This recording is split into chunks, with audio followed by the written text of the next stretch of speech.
राडा राडा राडा. नमस्कार दादा, मी आहे गॉगलवाला बाबा.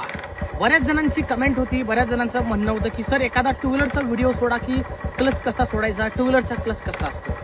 टू व्हीलर आणि फोर व्हीलरचा क्लच हा ऑलमोस्ट सेम असतो, दोघांचं वर्कच सेम आहे. जसा टू व्हीलरचा क्लच तुम्हाला हळू सोडायचा तसा फोर व्हीलरचाही हळू सोडायचा आहे, फोर व्हीलरचा हळू सोडायचा आहे तसा टू व्हीलरचाही क्लच तुम्हाला नेहमी हळू सोडायचा आहे फर्स्ट गिअरमध्ये. ज्यावेळेस तुम्ही फोर व्हीलरमध्ये बसता, फर्स्ट गिअर टाकता आणि क्लच सोडला की गाडी तुमची झटका देऊन बंद पडते, तशीच टू व्हीलर सुद्धा तुमची बंद पडते. मग टू व्हीलरचा क्लच कसा सोडायचा गिअरवाल्या बाईकचा पहा.